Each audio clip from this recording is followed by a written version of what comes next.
kining kinaiya sa pagtigom ato gining kinaiya nga tawhanon. Bisan labi magkatiguang natong edad, kusog na kay tamutigom hasta mga plastic, hasta gud mga upos tigomon. No, kusog kaayo mo tigom, tigom gyud.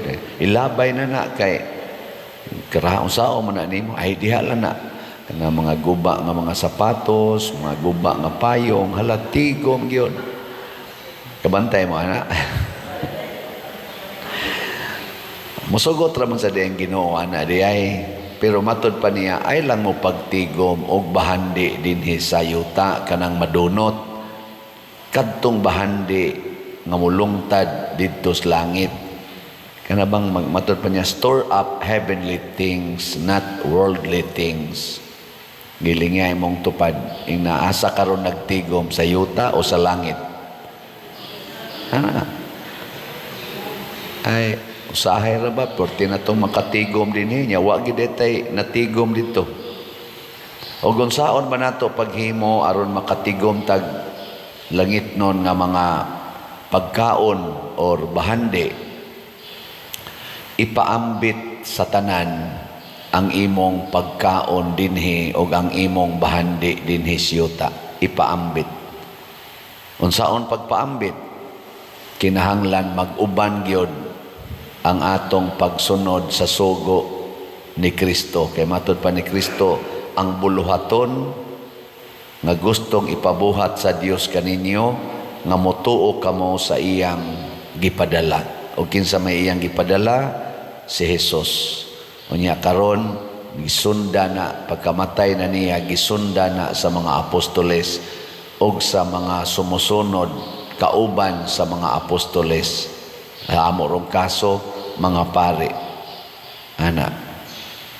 Mauna nga si Esteban sa atong unang pagbasa nagpadayon sa pagtudlo sa mga tao unsaon pagpaambit sa ilang mga grasya ba nga nadawat sama anang authority, kanang power, wealth, honor, talents, manana ato ganinang summarizon og treatise, talent, time, treasure, apil na dihang gahom, ipaambit, ayaw gamita para sa imong kaugalingon, pero lagi magkinahanglan kita sa pulong sa Ginoo o mga gasa sa Espiritu Santo.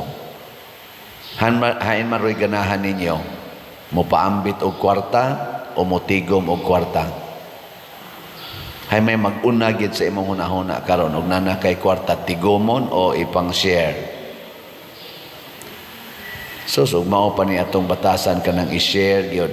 Dugay nang nahurot atong slat Dugay na jud kayo. Okay, kaning magsunod lang nako aning atong misa kada adlaw, sobra man gini 1 million dana na dias mga reels nga ganay nag-reel aning atong kuan, napay nag-TikTok, daghan kayo nagsunod, pero mo lagi ini kabati, malingaw lang og mo natay joke ana, malingaw inig-ingo na slat ana nasan slat nasa di ba? Mao na siya. Kay wa kay tama, di ta ganahan maminaw basta mutudlo na ang Ginoo.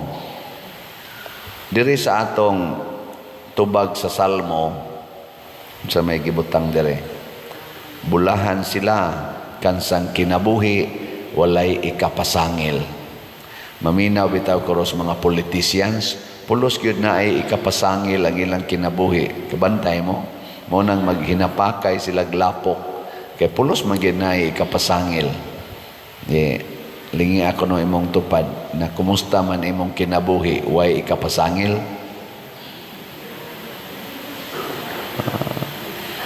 Kusog magiging ka mo himog pasangil, palit mog slat, ay na para panis tambal, para panis maintenance, para panis eskwelahan. Kusog eta mamasangil, no? Mao na unsa man ang kinabuhi nga walay ikapasangil, walay ikasaway, kanang kinabuhi nga kabus. Kabos dili tungod kay nagtinapulan, kung dili kabos tungod kay wa gyud mangangkon sa mga butang sa kalibutan. Kanus aman ta dunay mga sayop ug mga gitawag na dagkong mga apan kung magsige na tagpangandoy pagtigom aning mga kalibutanong butang labi na ginang kwarta. Maobitan ning ato karong mga kaso sa atong nasod, ato mga leaders sa simbahan o sa gobyerno, pulos-pulos gyud na ay mga anomalya aning kwarta. Questionable gyud ang kwarta. Di ba? Kinsa may mas daghag kaso ron sa kwarta, Team Marcos o Team Duterte? Na pamalandungin na ninyo. Nya kadtong daghan kay kaso, daghan kay anomalya sa kwarta sa atong nasod nga mga team, adi na nato suportahan. Kung doon naman reusa, questionable, niya gamay-gamay ra, kana nalay ato, kay wa man sa perfect, no? Ay perfect.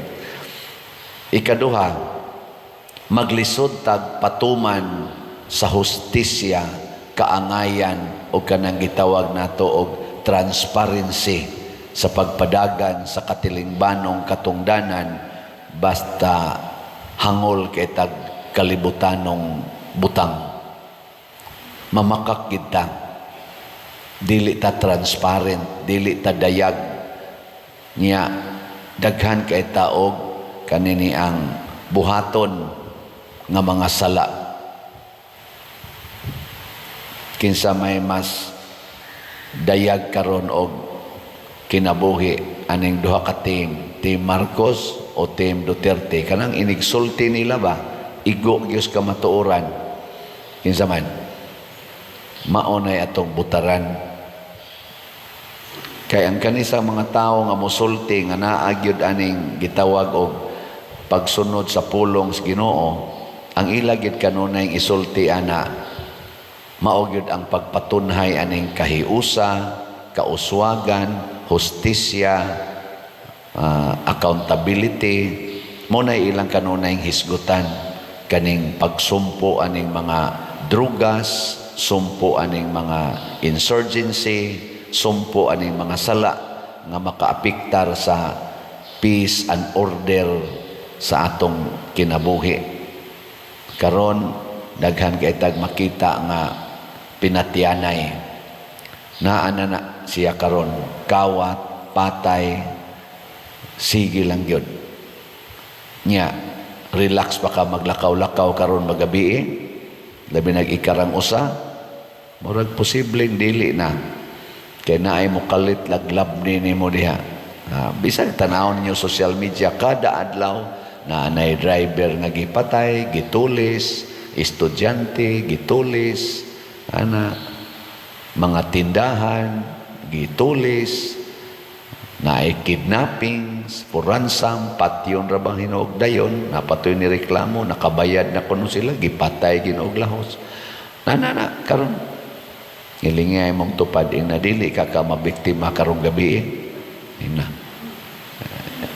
Oy siguro na nagahupo-hupo nimo diha, labi nagwa na ikasuyo.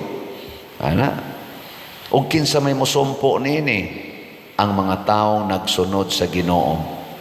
Kinsa may modipinsa ani, ang mga taong nagsunod sa yawa. Atong pilion karong eleksyon ang mga taong naningkamot pagsumpo niining mga kanibang mga krimen sa atong katilingban nga nakahulga sa atong seguridad nga mga katawhang Pilipino. Di tingali perfect, pero at least naningkamot gyud. Muna ang pagsunod sa Ginoo, dili nato sundon ang atong kaugalingon. Ug sa pagsunod nato ani, dauton tas kalibutan, dumtan tas kalibutan. Sige lang, okay lang. Butang-butangan tas kalibutan, kay may makanisla mohimog mga butang-butang ang kalibutan, kanang gitawag nato mag sana inhustisya ba. Mo na dire si Esteban gibutang-butangan, si Jesus gibutang-butangan, nga matay gini silang duha. Lain nasanglingi sa imong tupad. ing na okay ra kag butang-butangan? Okay ra? Okay ra? Congratulations kung okay. Pero may ka adi sa na, unfair man sana. Buangon sa day ka. Dawat lang. Pero padayon pagbarog sa kamatuoran.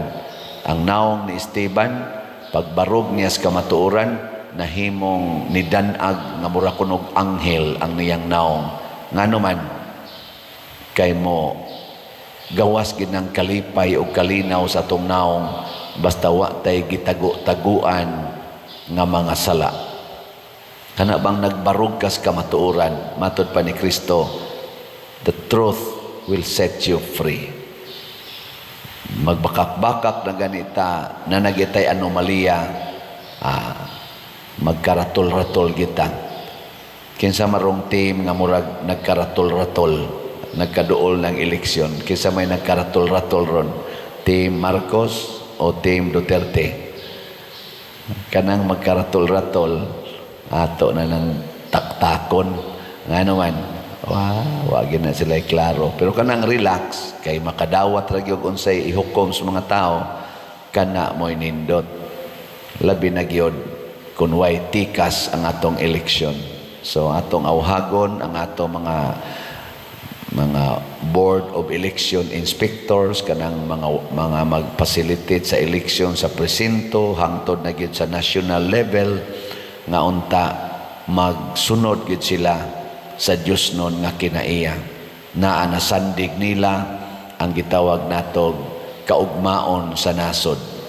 Ang mga butante mopili ra gid na, pero ang moihap aron mo gawas ang tinuod naa sa Comelec. O kinsa maning mga taos Comelec, kamo maoy number 1 nga paninglan sa Ginoo kung makalusot ning tikas. Pagbantay mo, doon na mo'y dawatonon either premyo or silot. Lingi ana sad imong tupad ing na member kas Comelec. Na member ka. Og member gani kapag bantay dako kay kag tulubagos Ginoo karon aning mo apil ka ng mga binuang diha. Og hinaot unta why taga Comelec nga mo apil. In short, Diyos nun unta ang kinaiya sa atong Comelec. Bahala nagdi ay mga yawanon nga butante, kay mo gawas magina ang Diyos nun, basta ang Comelec Diyos nun. Sige, manindog na ta.